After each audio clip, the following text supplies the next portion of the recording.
Dr. Patricia would squeeze the contents out of the placenta and pour the contents into small bottles. At the heart of the bustling city stood the Eden Maternity Hospital, a world-renowned facility exclusively for pregnant women. It was more than a hospital. It was a beacon of hope for women facing high-risk pregnancies, complicated deliveries, or infertility struggles. Women from all walks of life came to Eden for its unmatched success rates and the expertise of its owner, Dr. Patricia, a 32-year-old Nigerian lady who has a PhD in medicine from the Oxford University. She was the only daughter of late Dr. Eden and his wife, who had passed away on a plane crash. He willed the hospital to her, and she has been managing it for 10 years. Dr. Patricia was a woman of dual identities. To the public, she was a brilliant, compassionate obstetrician who had built the Eden Maternity Center, the city's most advanced hospital for pregnant women. Her reputation as a life-saving doctor was unmatched. People came from all over to have their babies delivered by her because she was known for saving lives and helping women through difficult pregnancies. But behind her kind smile and successful hospital, Patricia was hiding a dark secret. Patricia was not just a doctor. She was also very evil. During the day, she helped women give birth, but at night, when the hospital was quiet, her true work began. Deep in the hospital, there was a massive secret room where Patricia kept all the placentas she had collected for the day. Every night, after the hospital grew quiet, she would go into the room and lock the door behind her. She changed out of her doctor's coat into a red robe that she kept hanging on the wall. In the center of the room was a large pot, shiny from years of use. Patricia grabbed the pot, placed it on a table, and began her work. She took the placentas one by one, squeezing out all the content into the pot. Once everything was collected, she carefully poured it into different glass bottles, sealing them tightly. When the bottles were ready, she packed them into a large black bag and slipped out through the hospital's back entrance. Her car, a sleek black SUV, was parked waiting. Patricia got in, placed the bag on the seat beside her, and drove off into the night. She always met her clients at hidden locations, sometimes an abandoned warehouse, other times a luxury hotel suite. Her clients were rich politicians, powerful business people, and other influential figures, and even cultists who used the contents to perform rituals to get wealth, protection, and power. At the meeting point, Patricia handed over the bottles of the content. She didn't ask what they planned to do with it. She didn't care. And in exchange, they handed over briefcases containing huge amounts of money. The money kept her hospital running and allowed her to live a life of luxury. Patricia was not married and had no children of her own. She didn't mind though, because she loved her life. She spent her money on everything she wanted, driving expensive cars and living in a huge mansion. Her house was so big, it had a swimming pool, shiny marble floors, and beautiful lights hanging from the ceiling. She wore fancy clothes and jewelry, and when she wasn't at the hospital, she enjoyed her riches all by herself. Patricia was enjoying all her riches by herself. Sometimes she threw fancy parties in her huge mansion, inviting friends who were just as rich and powerful as she was. They drank expensive wine, laughed and celebrated their wealth late into the night. Other times, she went to exclusive clubs, surrounded by loud music and flashing lights. She liked to hang out with handsome younger men who gave her all their attention, who flattered her and made her feel powerful. She spent her nights dancing, drinking, and living a life of luxury that most people could only dream of. Patricia loved the thrill of it, the flashing cameras, the expensive bottles of champagne, and the way people admired her wealth and confidence. She had no family to worry about, so she spent her money however she wanted, enjoying life on her own terms. But while Patricia lived in luxury, something terrible was happening to the babies whose placentas she used for their rituals. Many of them grew up with strange, serious health problems that no doctor could fix. Some got very sick. Some struggled in school no matter how hard they tried. And others couldn't seem to do anything useful in life. Worse still, some babies mysteriously passed away before they even had the chance to grow up. Families were heartbroken, but no one ever thought to blame Eden Maternity Center. Why would they? The hospital was the best in the city.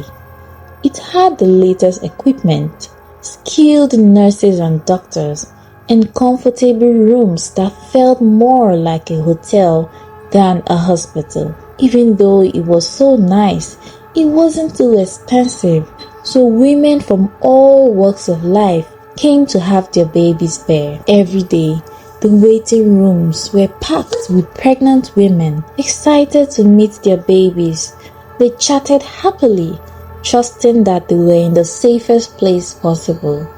Little did they know that behind the hospital's perfect appearance, something evil was happening. Many mothers looked forward to the antenatal visits at Eden Maternity. The hospital wasn't just a place for checkups. It felt like a luxurious retreat. Meals and snacks were always provided, with top-notch services that made every mother feel pampered. Freshly squeezed juices, warm pastries, and even full-course meals were served, all presented by smiling staff who treated the mothers like royalty.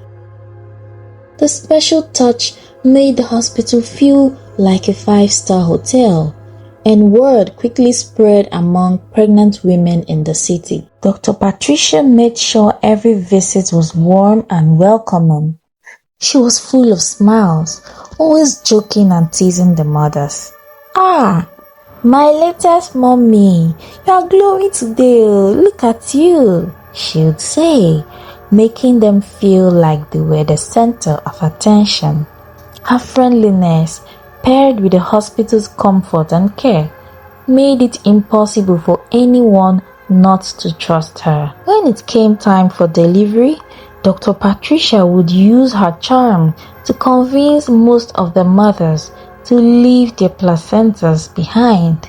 Latest mommy," she would say with a warm laugh. "Don't stress yourself with this now. We'll take care of it for you. Anything to make life easier for you, eh?" Her words seemed so genuine, and the mothers felt so cared for that most of them agreed without hesitation. After all, it was Dr. Patricia, the famous caring doctor everyone loved. And this was Eden Maternity, the most luxurious and safest hospital around. Why wouldn't they trust her? About 80% of the mothers left their placentas behind, grateful for her kindness. But a small number of women insisted on taking their placentas home, whether for personal, cultural, or spiritual reasons. Patricia would smile politely and let them have their way. Even though she felt frustrated, she never pressured them, knowing it was easier to focus on the majority who trusted her completely.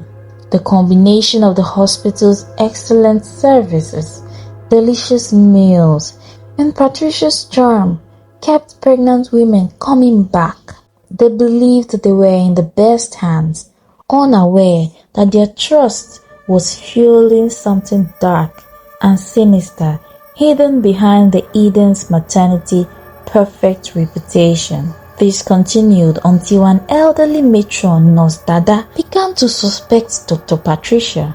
Nurse Dada was very experienced and had been working at Eden Maternity for decades, helping deliver countless babies. She had always admired Dr. Patricia for her skill and kindness.